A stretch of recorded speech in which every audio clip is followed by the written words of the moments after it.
안녕하세요. 오늘 저희와 함께 깊이 살펴볼 자료는요. 뉴저지 찬양교회의 주일 설교, 예수가 미쳤다는 소문입니다. 네, 제목부터가 상당히 강렬하죠? 네, 맞아요. 마가복음 3장을 중심으로 해서 예수님 당시에 퍼졌던 이 좀 충격적인 소문, 그리고 그 의미를 한번 파헤쳐 보려고 하는데요. 이게 왜 중요하냐면 그냥 뭐 열정적인 사람을 보고 미쳤다 이런 게 아니었잖아요. 그렇죠. 본문 보면 예수님 가족들까지 와서 붙잡으러 올 정도였고, 아, 가족까지요? 네. 그리고 율법학자들은 더 심했죠. 뭐 바알세불이 들렸다, 귀신의 힘을 빌린다, 뭐 이런 식으로. 이야, 그 정도였군요. 그러니까 그들이 보기에는 예수님이라는 존재가 당시의 어떤 질서, 상식 이런 걸 완전히 벗어난 위험인물로 보였던 거죠. 네. 설교에서도 그 미쳤다는 말에 그 헬라어 어원을 짚어주던데 그게 흥미롭더라고요. 아, 네. 그 엑세스테 아우톤, 바깥에 서다 뭐 이런 뜻이죠. 네, 바깥에 서다 또는 뭐 중심에서 벗어나 있다. 그렇죠. off center. 그러니까 뭔가 좀 정상 궤도에서 이탈했다 이런 느낌으로 본 거겠죠. 생각해보면 예수님 행동이 진짜 그랬던 것 같아요. 뭐 안식일에 손 마른 사람 고치시고 당시로서는 정말 파격적인 일이었잖아요. 맞습니다. 그게 당시 기득권 세력, 그러니까 뭐 바리새파나 헤롯 당원들 입장에서는 굉장히 불편하고 위협적으로 느껴졌을 겁니다. 자기들의 권위나 질서에 대한 도전이니까요. 그뿐 아니라 가르침 자체도 그들 기준에서는 좀 비논리적이고 비현실적으로 보였을 것 같아요. 네, 그렇죠. 설교에서도 언급된 것처럼 뭐 선한 목자는 양을 위해 목숨을 버린다. 세상에선 자기 목숨이 제일 중요하잖아요. 그렇죠. 근데 또 자기 목숨을 미워해야 영생을 얻는다.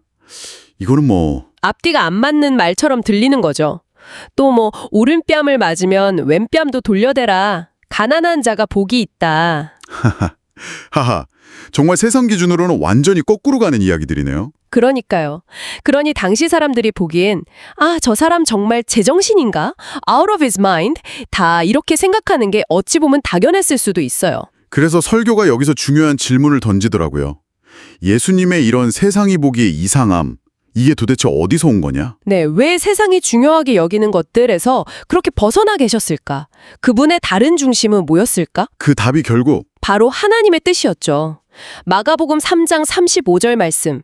누구든지 하나님의 뜻대로 행하는 자가 내 형제요, 자매요, 어머니다. 이거요. 예수님은 세상의 기준, 뭐 성공이나 평판 이런 게 아니라 오직 하나님의 뜻, 그걸 삶의 절대적인 중심으로 삼으셨던 거죠. 그러니까 세상의 중심과는 다른 중심을 가지고 계셨기 때문에 세상 보기엔 중심에서 벗어나 보였다는 거군요. 네, 바로 그거죠. 그래서 세상 관점에서는 미친 것처럼 보였지만 설교자는 여기서 아주 날카로운 질문을 던집니다. 과연 누가 진짜 미친 거냐? 예수님이냐? 아니면 하나님을 떠나서 제멋대로 돌아가는 세상이냐? 그 질문이 참 묵직하네요. 네. 설교에서 나온 그 예시들도 기억에 남아요. 그 대학 기숙사에서 세상 문화에 잘 적응 못하고 겉돌던 학생 이야기요. 네.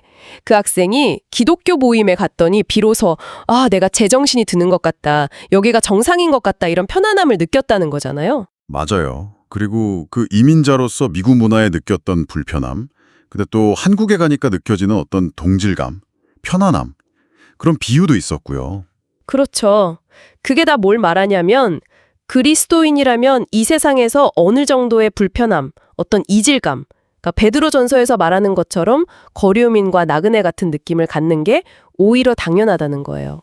그게 오히려 정상적인 상태일 수 있다는 거군요. 네. 왜냐하면 우리는 세상과 다른 기준, 즉 하나님의 뜻을 따르려고 하니까요. 그러니까 세상 사람들이 볼 때는 쟤네 좀 이상한데? 우리랑 좀 다른 세상 사람 같아? 이런 말을 듣는 게 자연스럽다는 거죠. 이게 사도행전에서 제자들이 들었던 말이랑 연결되는 거군요. 세상을 뒤집어 놓는 자들. 맞아요. They turned the world upside down. 세상을 막 혼란스럽게 하고 기존 질서를 막 흔드는 사람들로 보였던 거죠. 세상을 거스르는 존재들. 결국 이 설교가 우리 듣는 사람들에게 도전하는 것 같아요. 당신 삶의 중심에는 진짜 뭐가 있냐. 그렇죠. 세상이 말하는 성공, 돈, 명예 뭐 이런 가치들이 아니라 정말 하나님의 뜻을 중심에 둘 용기가 있냐고. 이게 말은 쉬운데 실제 삶에서는 정말 어려운 질문이죠. 맞아요. 직장에서 손해를 좀 보더라도 정직하게 하는 거.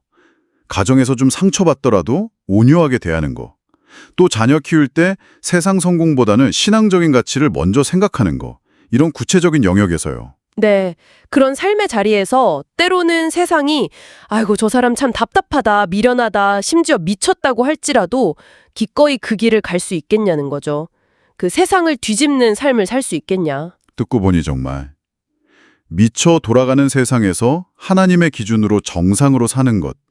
그게 어쩌면 가장 미친 도전일 수도 있겠다 싶어요. 바로 그겁니다.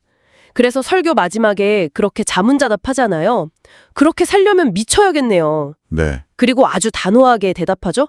네, 미치셔야 합니다. 와, 강력한데요. 네, 좀 그렇죠. 오늘 이야기를 들으신 당신에게 마지막으로 한번 질문을 던져보고 싶습니다.